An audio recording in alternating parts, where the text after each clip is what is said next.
Hi, I'm Chip, And I'm Sue. and we're just two tourists.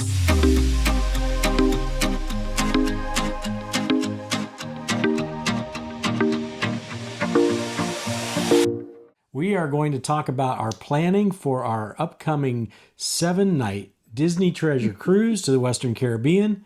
We're going to hit the ports of Cozumel and Grand Cayman, and we're going to go to Jamaica as well, along with Castaway Cay, of course. Someone's favorite stop.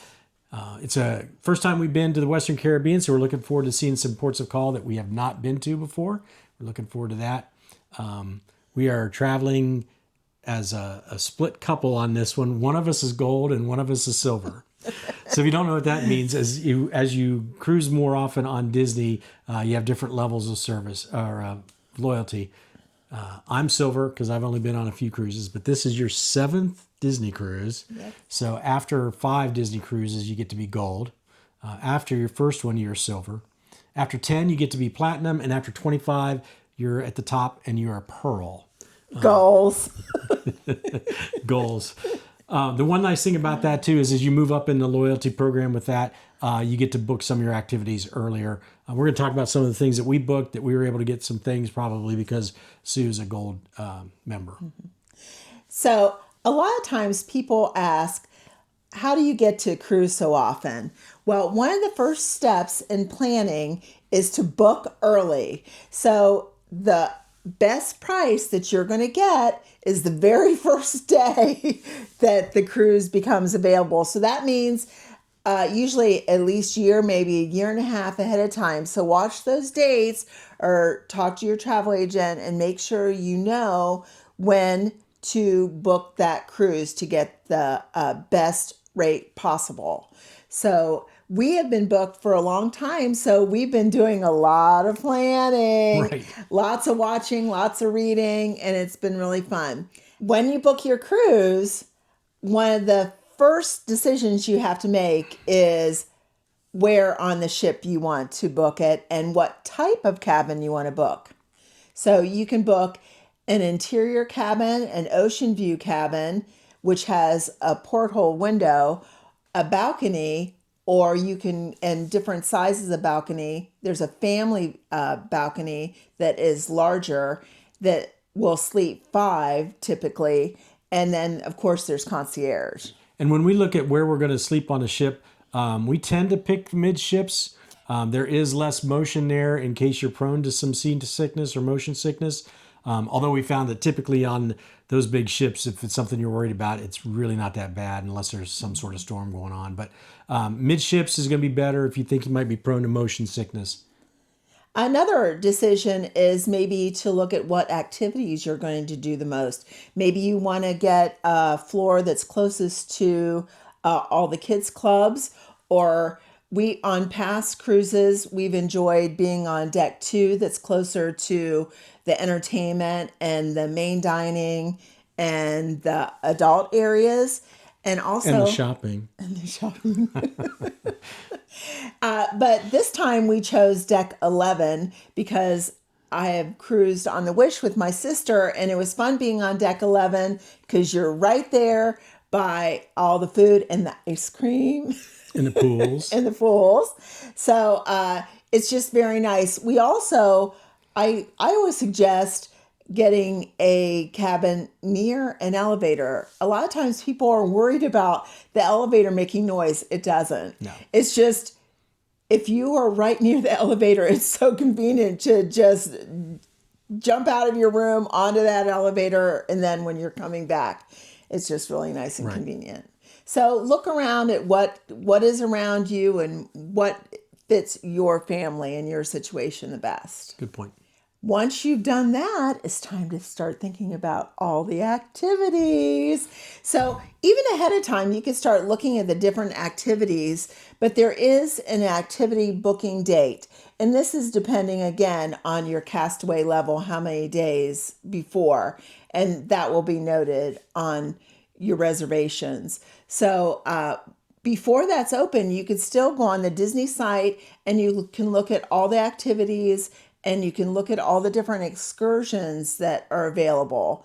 And remember, there's Disney excursions that you can select that are provided through Disney. And those are the ones that give you the guarantee that if it's late, they're not going to leave you. Right.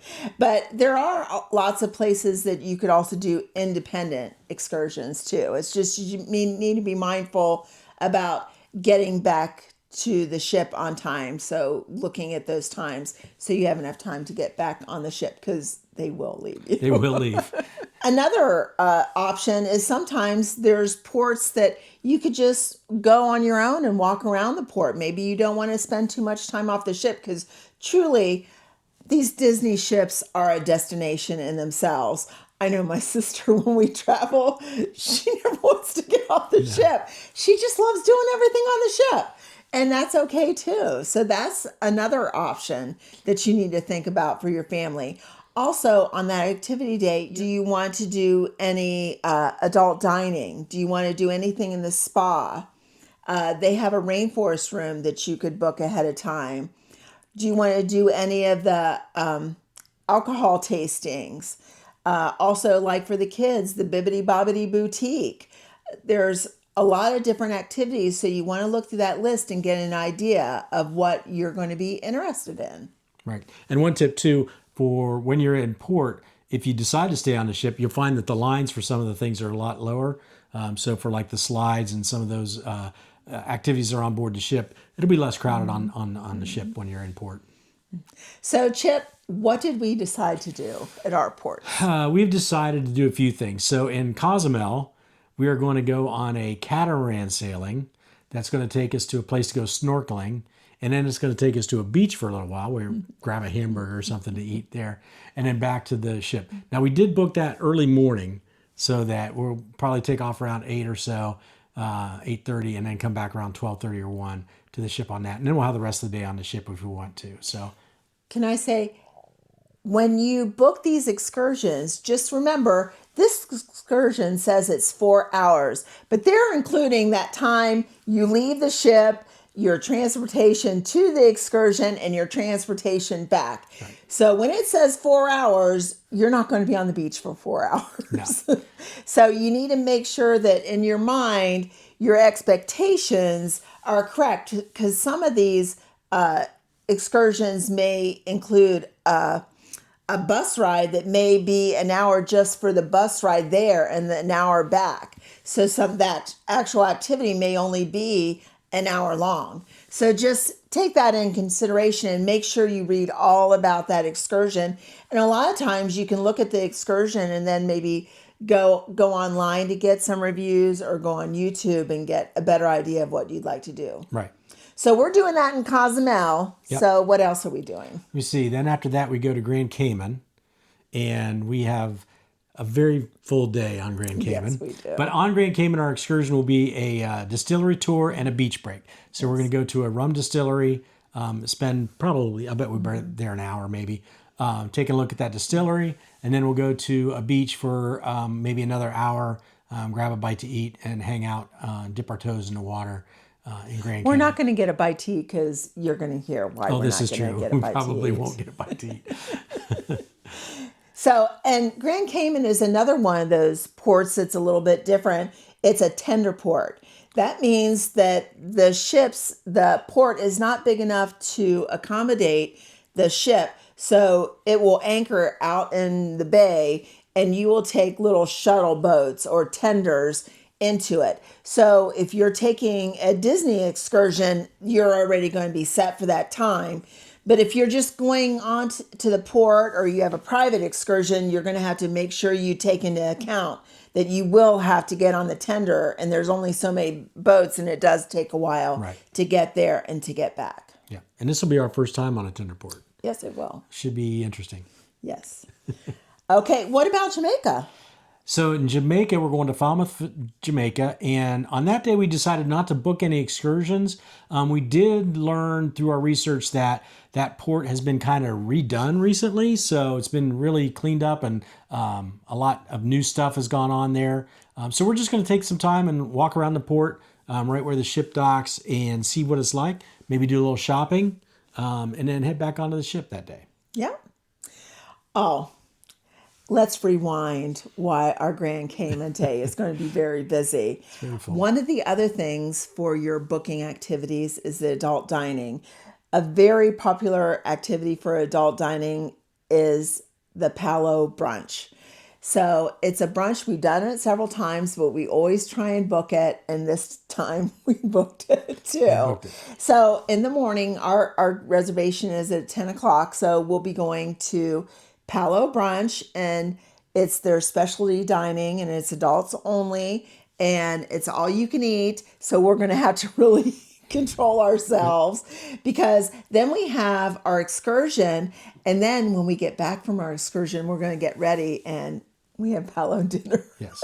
Now, Palo is an Italian-themed restaurant, and it's on all of the Disney ships. Yes. Now, on the Wish and on the Treasure, it's a little bit different. It's called the Palo Steakhouse. So at dinner, there'll be some other options that are on the Treasure that are not available on the Magic Wonder or the Fantasy or the Dream. But having done both Palo Brunch and Palo Dinner, it is phenomenal. Yes. Now, sometimes when you get on the ship, you can go on this ship. It's Triton's. When you get on the ship, you can go. And if we can change one of those dates to a different time, then we might do that. If not, it'll just be an Yeah, it'll just be us. We chose that day because that also happens to be Pirates Night. Disney has something called rotational dining. Why don't you explain Sure. rotational dining? The specialty dining like Palo and also on the Treasures Enchanté are extra. So you pay extra for those. But they every Disney ship has 3 main dining rooms that you will rotate through depending on the length of your cruise. You'll hit each dining room anywhere from 1 to 3 times, depending on what the timing works out and which dining room you go to. On the Treasure, the 3 dining rooms are Coco, they have 1923, and they have Marvel Adventure. So each one of those has some entertainment. Well, 1923 doesn't have any entertainment, but Coco and Marvel Adventure both have entertainment when you're there during your dinners. The nice thing and why they call it rotational is as you move through those restaurants, your wait staff stays with you. So the folks that wait on you on the first night will be waiting on you the second, third, fourth, however long your trip is. This is on all Disney ships. So they really get to know you and they take good care of you. And like her sister, they find out pretty quickly that if her iced tea isn't filled by the time she gets to the table, there's going to be problems. So, but they it take always great is. care of you. It's wonderful. They're entertaining. They're super great wait staff on all the Disney ships. So it's very enjoyable. And really, the main dining food is really, really, really good too. I mean, the Palo and the Enchanté obviously is a step above, but the main dining on Disney is fantastic, and the entertainment comes right with it. So it's really great.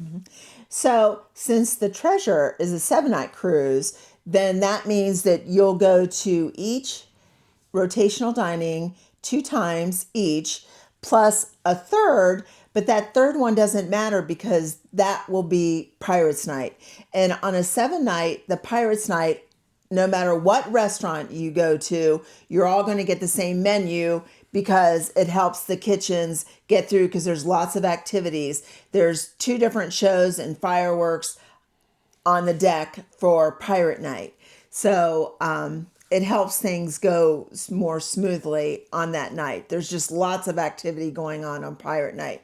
Disney has had the same Pirate Night menu for a very long time. So if you've been on several cruises, then you've already had that experience. And plus, a lot of people say that it's not their favorite menu. But like we were talking, I think it's just that if you've been on several cruises, you've had it. Yeah. So since the Treasure is a new ship, then all these other dining experiences are new to us. Now, the 1923 and the Marvel first time night there will be similar. I experienced that on the Wish, but Chip hasn't done that. Right. So we wanted to make sure we don't want to miss any of those.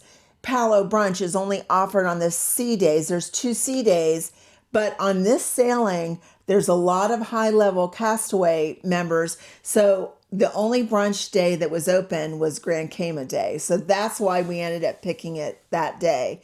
But since Palo is a little bit different, we wanted to experience that. So, and that's why we won't be eating at the beach break on our excursion on Grand Cayman. Correct. And plus that goes so fast. We'll be very busy. So we're very excited about the Pirate Night. Just a quick thing for the Pirate Night, people do dress up.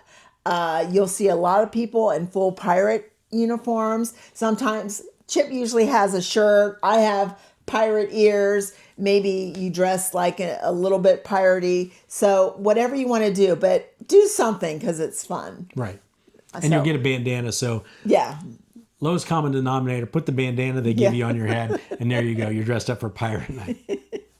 So those are the only activities that we signed up for on this one because we know there's going to be so many interesting things going on around the ship. So there wasn't anything specific. Now, on our Facebook group, you do have an opportunity to sign up for more activities. And I will say our Facebook group for this sailing was amazing. They have so many things going on. And if your Facebook group isn't offering something, then start it. Right. And what we're talking about too on the Facebook group is once you get your booking set, if you go on Facebook, just look up the date for your cruise and the ship that you're on, and there'll be a group probably already started. And you jump in there. People are great, and they answer a lot of questions. If it's your first time on a Disney cruise, there's a great source of information because the Facebook group is going to have a lot of veterans on there to answer all the questions you might have. So I'd say the Facebook group is one thing, and get the Disney app, the Disney Cruise Line app as well, and get signed up on that. That's a real good tool that you can use, especially on board. Once you're on board, you can really use it to its fullest. But even before that, I use it because I forget when the cruise is, and I can look at the Disney Cruise Line app and see how many days we have until that. And I know that when it's single digits, I better start packing. Are you packed? No, but it's single digits. So I got to get working on that. So one of the things that we signed up for on our Facebook page is the pub crawl. Oh, yeah. So I did make a list of all the pubs and lounges that you can go so we can go through and see how many we can get. So we're hoping that we could do that. One of the things on the Treasure are the theming on all the bars and lounges is very exciting, especially the Haunted Mansion parlor. Everyone's been so excited about that. And it has lots of fun drinks.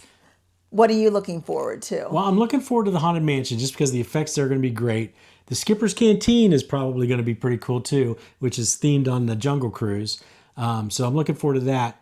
I think maybe the Periscope Pub might be the unsung hero. It just sounds like kind of a cool 20,000 Leagues Under the Sea themed bar, and it might be a lot of fun as well. And don't forget the Scat Cat Lounge. Oh, yeah. Based on the Aristocrats movie. So I've already got my list of all the drinks. And you have to know, I don't really drink that much. Now, I'm going to try because I'd like to try because there's lots of fun drinks.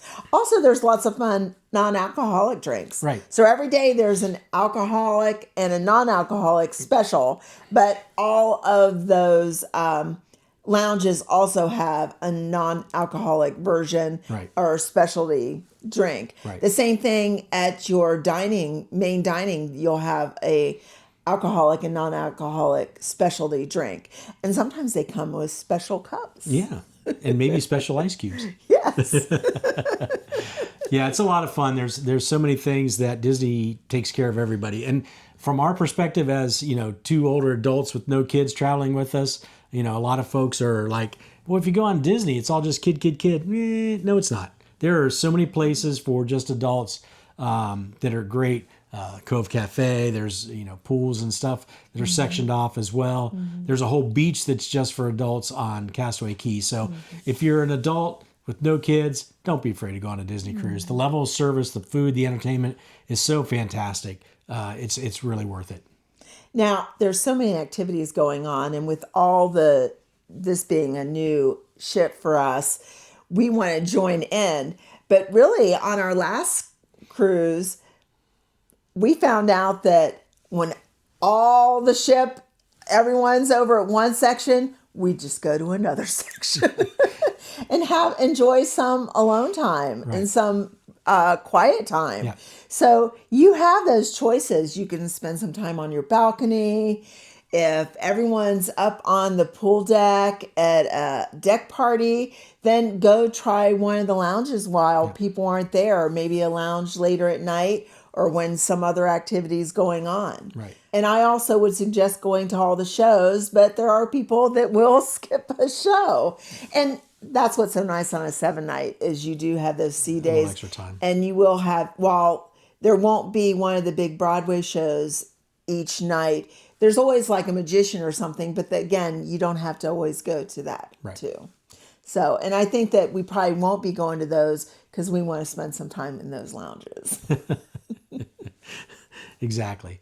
And it's not just the lounges and the shows and all that. There's some great shopping. So if you like Disney merch, their merch on the ships is fantastic. That's always good.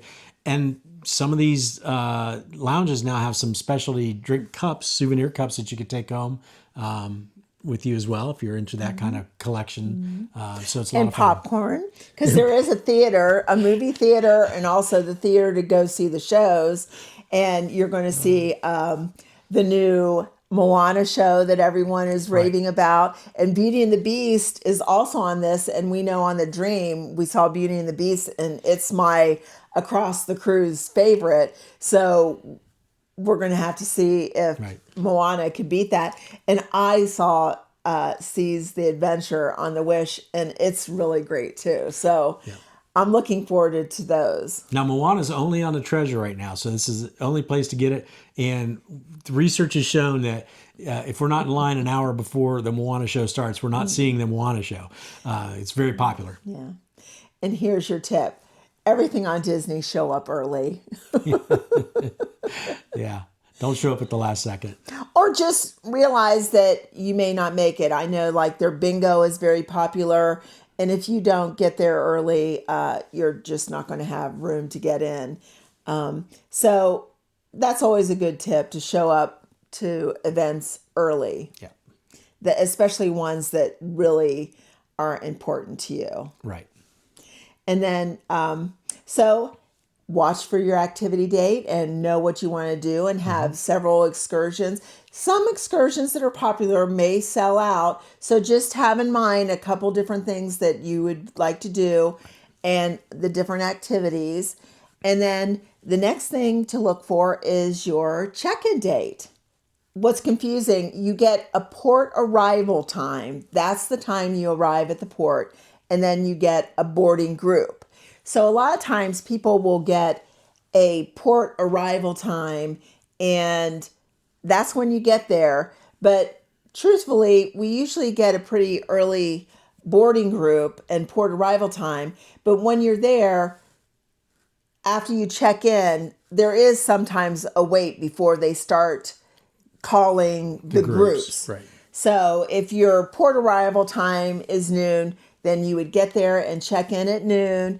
And then say your group number is 12, then you would wait till they called your group number. But truthfully, usually the cruises we've been going on lately, they usually start calling the groups around noon. But once they call group one, I mean, it goes like every couple, as soon as that line gets through there, every couple minutes they're calling it, and it goes really fast. So don't get too pressured about your group number and your boarding time, but do try and on check-in, if it is important to you, when they say to check in at midnight, a lot of people, that's really important to them, so they do that. They check in right at midnight to try and get the best boarding time. Right. Of course, some people, maybe if you're driving, you won't get there till later. So it won't matter. You don't want to get there too late, because there is an all aboard time. Right. And one of the things that we stress, and we do, is we make sure when we're going on a cruise, we get there a day ahead of time. We're not going to take the chance with an airline or something happening that's going to mess up with our timing on that. Now, when we're doing these Disney cruises, especially out of Port Canaveral, what we typically do is we will stay on Disney property in Orlando at Disney World because you can get transportation from Disney World to Port Canaveral. When you do that, you don't really have to worry about your port arrival time. You get an automatic port arrival time when you do that. So that's kind of a nice perk. Plus, you put your bags out in the hallway in the morning of the day you're leaving, and you don't see your bags till you're in your cabin on the ship. So that's also kind of nice as well. So at Port Canaveral, you can either stay at the airport at the Hyatt, or you could stay at a Disney resort to take that Disney transportation. So if you're not going through Port Canaveral, each port may have something a little bit different. Right. So, and of course, if you live close and you're driving, you just drive and you stay right at the, you could just drive to the port and drop off your bags and Park the car and get on the ship. So that's exciting. So what are you most looking forward to on this ship? I am looking forward to the theming on the bars, the lounges. I think that's really cool. They really, this is probably the first Disney ship that's really paid so much homage to the park rides and attractions with Haunted Mansion and Skippers, and Periscope. So it's really kind of cool to see that. I am looking forward to that. Yeah, I am too, but I'm most looking forward to the hash browns Of course, the hash browns. and Palo Brunch. That's my favorite. They are hands down the best hash brown you'll ever have for breakfast, that's for sure. We hope you've enjoyed hearing what we did in our planning process for our upcoming Disney Treasure Cruise. There's a lot more that we're looking forward to, so be sure to tune in on the next video and we'll show you exactly what we're talking about. Yes, thank you for tuning in, and share below. Have you been on a Disney cruise? Have you been on the Treasure? And what's your favorite activity? Until next time, we're just two tourists.